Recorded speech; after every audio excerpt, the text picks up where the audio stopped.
Christmas is here, and we got some massive games in the NFL, including the Detroit Lions' last chance to make a playoff push. That and more on today's edition of Locked On NFL. The new Locked On NFL. The madman Tyler Rowland is your double shot of NFL espresso with the Locked On local experts on every major story.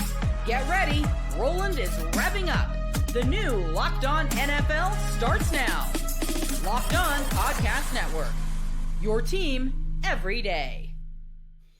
Football fans, welcome in to the Locked On NFL podcast, bringing you a double dose of the NFL's biggest stories with help from our local experts that know your favorite teams like no one else. I am your host, the madman, Tyler Rowland, joined today by Locked On NFL expert, the data queen, Michelle Majuk. On today's episode, we are going to break down the Christmas Day slate in the NFL. We got 3 good games ahead, but those aren't the only games of the weekend. We got some other very important games that happen later on in the weekend as well to break down. Before we get into all of it, do want to thank you for making Locked On NFL your first listen. Thank you for making the Locked On Podcast Network the #1 sports podcast network. Today's episode is brought to you by Prize Picks. It's Crossover Thursday, a Christmas Crossover Thursday here on the Locked On Podcast Network. And Christmas Crossover Thursday, of course, is presented by Prize Picks. Download the Prize Picks app today. Use the code Locked On NFL to get $50 in lineups after you play your first $5 lineup. Michelle, look, these games, the 3 on Christmas, they all got a little hint of garbage quarterback play in there for some of these teams, like the Vikings, who we'll get to in just a second. But the first game is the Lions against the Vikings. And look, the Lions may be down and out, but they are not completely out of it here. And if they win this game, they give themselves at least a chance to stay alive in the NFC wildcard race. Yeah, it'll be interesting because the Lions have to win out. The Packers have to lose out for them to have a shot. But the Packers get the Ravens this week, right? And if Lamar can be back, that could be an interesting game. Now they'll get to face the Vikings in week 18. And if it's Max Prosmer still, I don't think there'll be any issues. Right. If this game would have had J.J. McCarthy, I would have actually given the Vikings a shot to beat the Lions. I thought it would be a close game. But with McCarthy not being there, he's been playing better and going to Prosmer. I just don't think the Vikings have a shot. No, I agree with you there. The problem for the Vikings is McCarthy may be out right now due to injury with the hand, but what do they do with McCarthy going forward is really the question. You know, there's a lot of uncertainty there, and my guy Luke Braun from Locked On Vikings is like, should the Vikings give up on J.J. McCarthy? If your rookie quarterback is the worst quarterback in the league, does that mean it's time to give up on him? Because that's the situation the Vikings find themselves in. And I really think that no is a valid answer to that. I think yes is the natural answer to that, but you should really think about it and say, how do I feel? And I'm sure I will get mixed answers to that. And I think that's beautiful.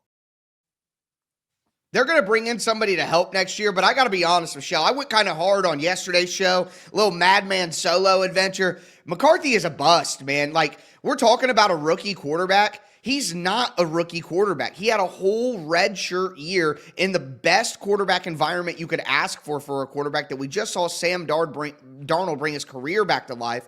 Like, he is in quarterback paradise with Kevin O'Connell and Justin Jefferson in that situation in Minnesota. For him to struggle the way that he does mechanically with his throwing mechanics, the physical struggles, and then struggling mentally as well to like spit out the plays and read the defenses, like he should be ahead of the curve when it comes to that stuff because of a whole redshirt year he got last year. That makes my concern for J.J. McCarthy even more because everyone's acting like he's a rookie, but he's really not. Yeah, and people might point to, well, look at Caleb Williams. He had such a bad rookie year and he got, better in the second year once he had a good coach. But the thing is, McCarthy already has a good coach. Yes, he already has a great quarterback coach. Yeah. So it's like, Caleb Williams had the weapons and so does McCarthy, but Williams did not have a good coach. And that's been the difference. And I don't think changing Kevin O'Connell would not be the answer, right, in Minnesota. So, unfortunately for McCarthy, I don't know if he's going to get a long leash here, but we'll see what they do this offseason. Yeah, I think they're going to have to bring in a more serious – I said this on the show yesterday. When you're a first-round pick, I think you get 3 years. And when you're a second-round pick quarterback, you get 2. Like 2 years, okay, we're willing to move on. You get 3 when you're a first-round pick. So I think they'll go into the season like, hey, J.J. McCarthy should be the starter, but we got a solid veteran backup who can, push him a little bit better than Carson Wentz. And then ultimately they'll have to make the change over. And then next year, after 2026, 2027, will be the, hey, we're giving up like, there's no guarantee. The Daniel Jones, Anthony Richardson experience that we got this offseason is basically what it'll be. But either way, you're right. They would have had a better chance with McCarthy out there to at least do something, run around and be crazy. I think the Lions smashed the Vikings in this one. The Vikings can hype up Brosmer all they want, but I'm not buying it. Yeah, no, Brosmer, I don't think has a chance to win this game, and then maybe we see Daniel Jones back with the Vikings next year. And maybe that's where he signs, and they have a guy coming off of Achilles and JJ McCarthy, and you see which one can battle through it the best there. But it'll be an interesting offseason for the Vikings for sure, and the Lions will see what changes they make if they end up missing the playoffs. Man, imagine what a disaster that would be for the Colts. You don't have Daniel Jones, you don't have your next 2 first-round picks. But you got Sauce Gardner, baby. Yeah, what a disaster. But anyway, you mentioned the game that I want to talk about next because it's not on Christmas, but it's kind of adjacently connected to this first game, and it is the Ravens against the Packers. And what a strange game this is going to be because the Packers, Jordan Love, Malik Willis, both a little banged up. Lamar Jackson, banged up. Don't know if we're going to see him. We don't really know what we're going to see here. And I think even more crazy outside of that is that John Harbaugh might be on the hot seat right now. There's a lot of talk in Baltimore, and that's something my guy Kevin Allstriker from Locked On Ravens talked about this week. Playoffs or bust was the bare minimum for John Harbaugh's job security. And I think that Harbaugh has kind of sensed things have been tense a lot of the year, and that has made John Harbaugh tense, in my opinion, at times.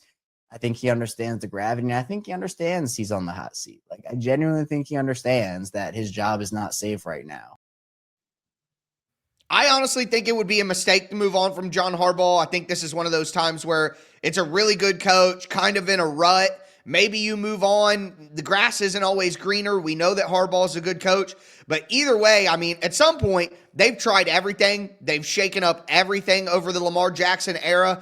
And at some point, Harbaugh will be the next victim of Lamar Jackson's inability to get it done.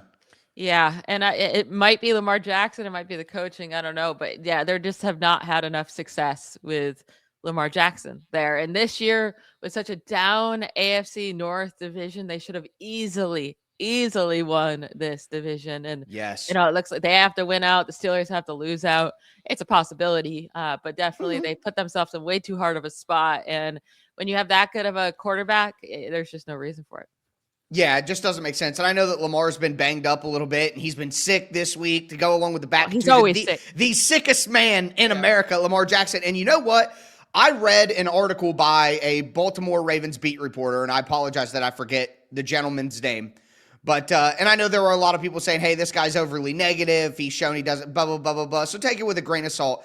But I thought it was interesting that it was an article basically bashing Lamar Jackson, saying he doesn't take practice serious. The Ravens can't practice in the morning because he stays up too late. So they have their practices in the heat of the afternoon, which makes all the other players mad that they cater to Lamar Jackson and not have their practices early. He sleeps during meetings because he doesn't sleep right and he doesn't take care of himself. And it's like, yeah, maybe some of this stuff is sensationalized because it's a bad season and people are going to start fighting because when things don't go wrong, people start pointing fingers and the coaching staff is like, everyone's blaming us. What about this diva quarterback that we can't manage that isn't locked in?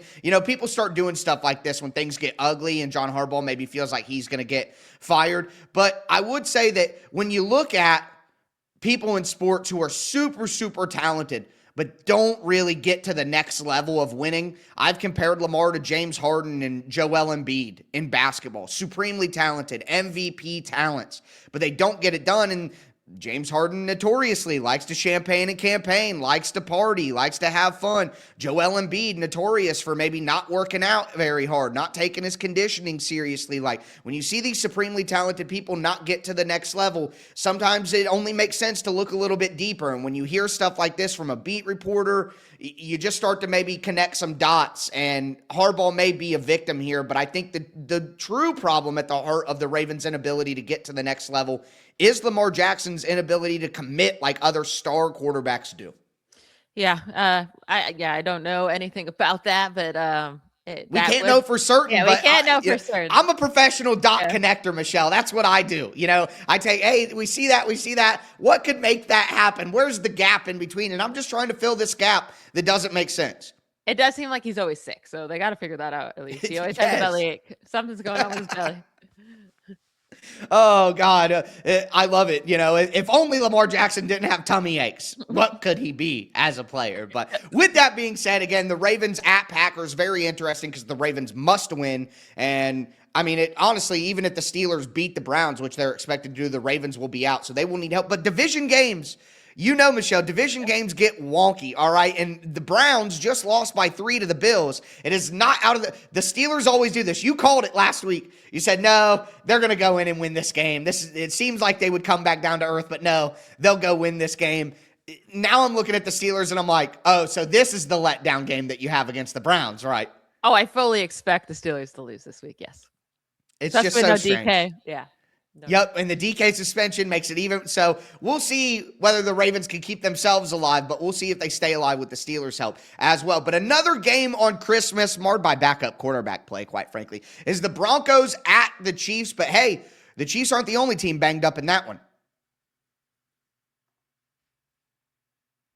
Do want to let you know that today's episode is brought to you by Prize Picks.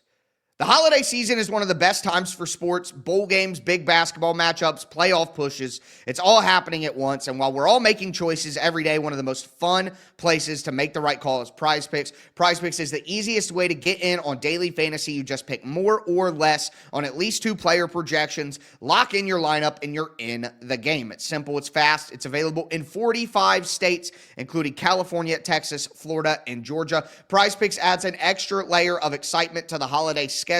You create a lineup in less than a minute. The app makes the whole process smooth. They have great features like an early payout feature, a new stacks feature that lets you put the same player in your lineup up to 3 times. Like you could pick more on the same quarterback's passing yards, touchdowns, and rushing yards. Download the Prize Picks app today. Use the code LOCKEDONNFL to get $50 in lineups after you play your first $5 lineup. That's code LOCKEDONNFL to get $50 in lineups after you play your first $5 lineup. It's Prize Picks. It's good to be right.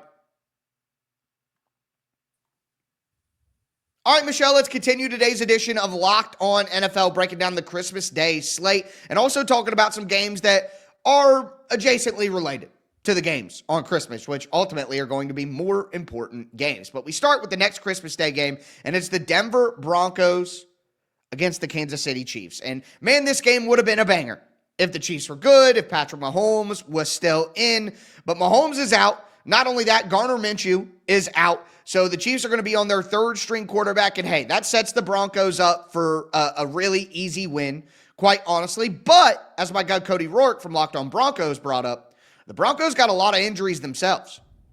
Just left Broncos practice, and there were 4 players that were not on the field for them here on Tuesday, which is their only day that is open to the media. They'll have a walkthrough on Wednesday before they travel to Kansas City. No linebacker Dre Greenlaw, no center Luke Wattenberg, no tight end Nate Adkins. Obviously, those are big names, and obviously no wide receiver Pat Bryant, who's in concussion protocol. But more than likely, Denver will be down Luke Wattenberg, Greenlaw, and Adkins in this game. But the good news is that Justin Sternad was back on the field as a full participant for practice here today. So short week, the Broncos, they got to go back and iron out some of the details that impacted them negatively in Sunday's game against the Jaguars. But it's a Broncos team that's not overlooking the Kansas City Chiefs. They're ready to bring their best foot forward here on Thursday Night Football on Christmas Day. For more, make sure you stay tuned. Locked On Broncos. The Broncos may be beat up, but listen, it's not only the Titans just played the Chiefs, Michelle. I just watched the Chiefs play. It's not just that the Chiefs are injured and Pat Mahomes is out. They have given up spiritually. Like, their football team is not playing hard. Like, that is the problem here. So I don't care about the Broncos injuries. The Broncos are going to roll. And it'll be interesting to see what the stadium's like, right? I'm sure a lot of people Yeah. watching this for the Christmas game, but like this team has been such a winning team. Why would you waste your Christmas? Like you've had so many opportunities to go watch your Chiefs, and it was such a big game. I don't know why you'd go on Christmas to watch the third string quarterback when they have no shot at the playoffs. And the team really put out no effort last week. So it'll be interesting to see who shows up and, how packed that stadium is. But I'm with you. It didn't look like they cared anymore. Now, maybe on Christmas Day, they'll show up and have more energy in front of their home fan base. That could happen. But with Chris Olodukun, I'm very bad at saying his name. I just don't. Me too. I don't think they're going to be able to do anything. No. And the Broncos defense is so good. Besides last week, apparently. Trevor Lawrence, I guess, is just unstoppable. MVP. Yeah, I guess. He's playing lights out. We'll see if the Broncos offense can get back on track, though. That's key. Yeah, that's something that they should be able to do. And I'm sorry, but if the Tennessee Titans offense put up 26 last week, the Broncos should be able to drop a 30 bomb. Injuries or not. And to add to the Kansas City crowd thing, I don't like to get too into the weeds of business stuff because, that's not football. But the stadium deal in Kansas City, they're moving, quote unquote, moving the team from Missouri to Kansas. I mean, Kansas City, it's right on the border there. So they're not going very far. But I wonder if fans are mad about that too. I mean, they're given $3 billion of public funding. I've seen some economists say this is the most lopsided stadium deal in American sports history. Like they took from the Kansas people to make that move happen. And I just wonder if any of the fans on the Missouri side or if any of the diehard fans are upset about that change. I know it's not like they're moving from St. Louis to Los Angeles or anything. They're going from Kansas City, Missouri to Kansas City, Kansas. It's not a big jump. They're just moving down the street, but still it's a move nonetheless. And I wonder if that would affect how the fans feel in Kansas City. Either way, I'm with you. Like the Broncos should win this one. And quite honestly, they need to keep their hold on the number one seed. Right now, they are 7-3 in the conference, 3-1 in their division. Like it's real tight with them in New England. So they need to make sure that they win this game, even if it should be an easy one. Yeah, they have to keep winning. And honestly, as like an NFL fan of loving the playoffs and wild card weekend, I want the Broncos to have the number one seed because I think they're the least. Like, I don't really care to watch them. So like have that bye. I don't need to see you in the wild card round. No, you're 100% right. And I think you start to look at who could be that 7 seed.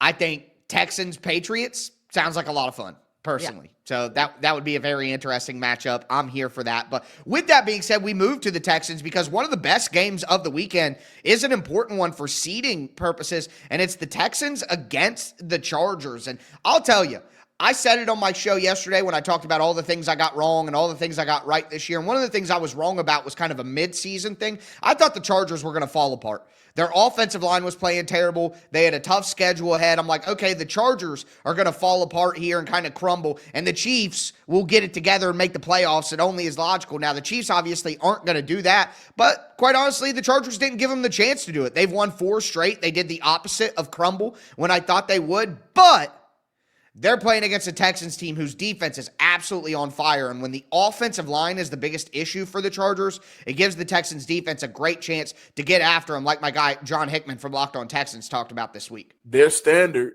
which has led to them being the number one defense in the NFL the last couple of weeks, you can point to small things and say, this is not how we can win games. And while that's important to say, what has been the most consistent side of the ball all year? Who's been their most consistent side of the ball? It's been the defense. The defense has willed them to, and I think a little bit of yesterday as well. So you look at this 7-game win streak, 6 of those primarily have been due to how the defense has played. Yeah, I mean, the defense is absolutely on fire. Let's not kid ourselves. The Texans offense deserves credit for getting rolling from how they've had struggles, but they kind of regressed against the Raiders again. And what did they count on? They counted on the defense. And I think that's going to be the case in the playoffs. And quite honestly, I think the Texans defense is good enough to win a game for them in the playoffs. Yeah, they are. And the offense is definitely worrisome. Like, they should be better than they are. I kind of wish they gave Bobby Slowick another year. Last year was just a Yeah. disaster with injuries and stuff. Like, I would have liked them to give him one more year because this play caller is not any better, if not worse. So, but with Herbert, I mean, last year in the playoffs against the Texans, we were all thinking that the Chargers were going to go in and destroy the Texans, Yep. right? And Herbert had one of his worst games in his career, if not the worst. He had the worst completion percentage at 44%. He had 4 interceptions in that game.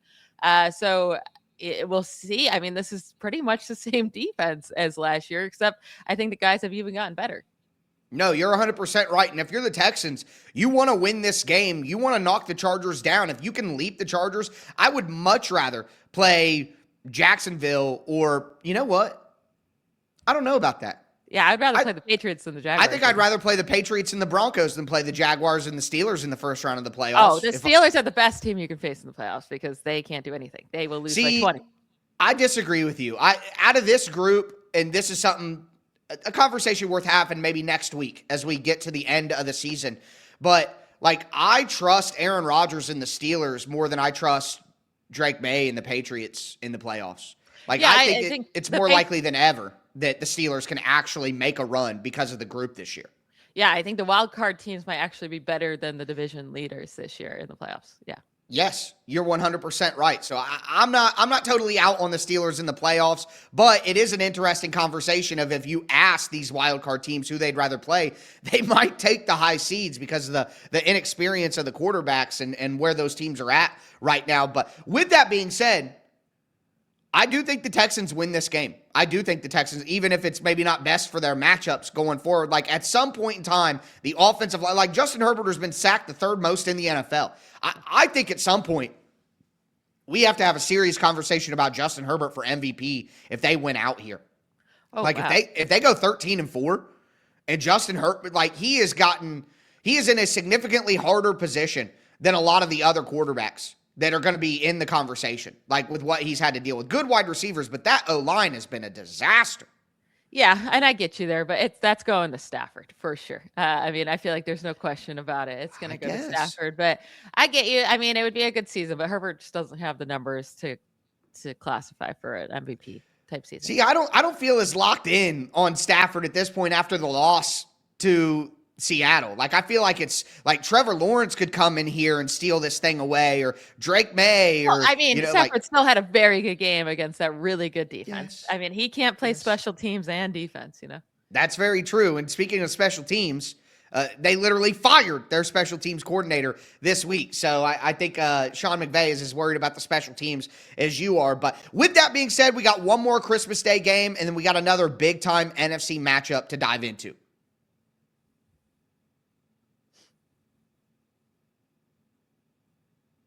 All right, football fans, let's cap off today's edition of Locked On NFL, breaking down a Christmas Day slate and some other very important games that are coming up this weekend. Do want to thank you for making Locked On NFL your first listen. Thank you for making the Locked On Podcast Network the #1 sports podcast network. But we move to the last Christmas Day game, and it's the Dallas Cowboys against the Washington Commanders. And whereas the Broncos are fighting for positioning in the AFC, the Lions are fighting to keep their playoff hopes alive in the wild card in the NFC. Dallas and Washington are both dead in the water.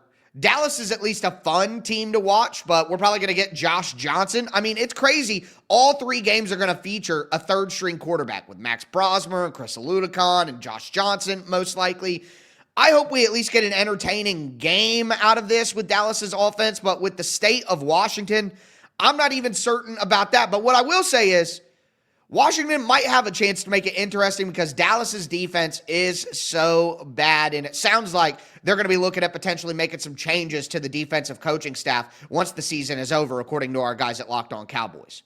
Is it a foregone conclusion, Landon, that Eberflus is gone here in 2 weeks? Yeah, I mean, it feels like it is at this point, right? And only if you kind of base it on. I mean, there's a good chance that he's out of there. I mean, if they're talking like there's a good chance he's gone, the owner is kind of hinting at it. They added talent, but the defense still hasn't been to the level that it needs to be at. They've had injuries in the secondary, but at the end of the day, I'm kind of happy that the Cowboys defense is bad because I'm hoping for an entertaining matchup here. And the only way that happens is if the Dallas defense craters because they're going to score points. Yeah, the Cowboys have been a fun team to watch this year because they score points and they allow a lot of points. So if you play fantasy football, it's been a lot of fun to watch them. There but you go. yeah, I mean, they're allowing the second most points in the league this year, the most in a season by the Cowboys since their 1960 first season in the NFL. They've allowed the most passing touchdowns this year, the second most rushing touchdowns, the most points per drive. Like it's been really bad. So clearly they have to add more talent, but then also, yeah, I'm guessing the coach is not the right guy for this role. What a drop for Matt Eberflus. You go from being a head coach to getting fired as a defensive coordinator. Yeah. I mean, anyone that hired Matt Eberflus kind of deserves to have a bad defense. You know, I get that, but we have seen a lot of fired head coaches still go back to be very good defensive coordinators. You know what I mean? Like that happens quite often. So I don't want to, but obviously Eberflus is not that guy, and his Detroit or his Chicago tenure starts to make a little more sense when you see the struggles that they're having there. But moving to a game that does matter. NFC matchup, big time NFC matchup for seeding in the NFC, for one of the open playoff spots in the NFC, and it's the Seattle Seahawks against the Carolina Panthers. And boy, if you're a Panthers fan waking up today on Christmas morning, what a great time it must be, as my guy Julian Council from Locked On Panthers talked about this week. On Christmas morning, you will wake up with a team that is in first place in the NFC South. So, of course, soak it in and be thankful for what is, at least in my opinion, the best gift you could have asked for at this point in time in the year. 'Tis the season. The Carolina Panthers are sitting at 8-7. They are right there on the doorstep of the NFC South division title, their first division title in 10 years, and their first playoff appearance in 8 seasons as well. The problem for the Panthers is you can't feel good for long because the Buccaneers play the Dolphins this week, and you have to play the Seattle Seahawks, who are the number 1 seed in the NFC and are going to be fighting to keep that number 1 seed in the NFC. I think the Panthers lose this week to a better football team in Seattle. I think the Buccaneers beat the Dolphins, although I'm not certain about that. I think that'll be a close game. The Dolphins are playing better and the Bucs are playing terrible. So that's certainly happened. But if you're the Panthers, like, it feels good, but you got to have that thought in the back of your head, like, we're not out of the woods. And if it goes down to a 1-game scenario, Panthers versus Bucs, final week of the season, I'm sorry, I can't help it. I'm going to lean to the Bucs and their experience. It'll be so interesting to watch this game, right? Because I'm happy it's in Carolina. I think that, like, if it was in Seattle, I'd give Carolina a very low chance to win. I actually think they have a pretty solid chance to win. I mean, we saw them take down Green Bay earlier in the year at Green Bay. We saw them take down the Rams at home in week 13, and they intercepted Stafford, 3 times in that game? Sam Darnold has been turning the ball over like crazy. And then we just saw, they forced that turnover on Tampa Bay to win that game last week. At home. So I think this will be a closer game. I think this will be very tight at the end, and whoever, Bryce Young or Sam Darnold, whichever one can avoid that huge mistake at the end, will win the game. Yeah, I think that's a fair way to look at it. I think at the end of the day, though, I trust the consistency of the offense of Seattle more than the consistency of the offense of the Panthers. You would have said that about the Rams, though, too.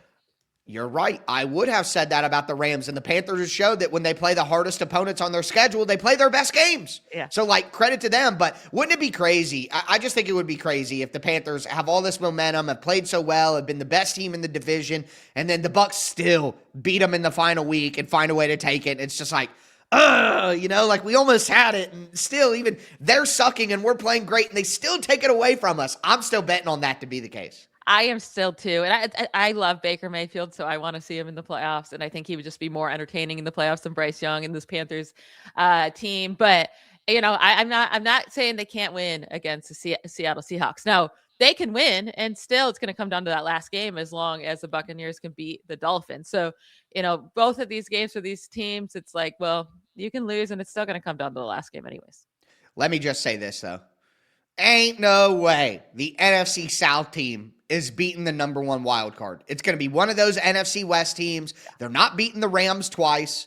Seattle, I don't think they're going to be able to beat Seattle. San Francisco is going nuts right now. They're right in it. San Francisco could take the number 1 seed. I mean, that would be nuts. Who does San Francisco play this week, Michelle? They play the Bears. Okay, that is a massive game because San Francisco needs one loss by Seattle, them to beat the Bears, and then next week they will be playing for the number 1 seed, correct? Yep. Yeah. If the 49ers win out, they get the number 1 seed. So they have the Seahawks in week 18. They play at home in both of those games against the Bears and Seahawks. So 49ers are very much in the running for the number 1 seed.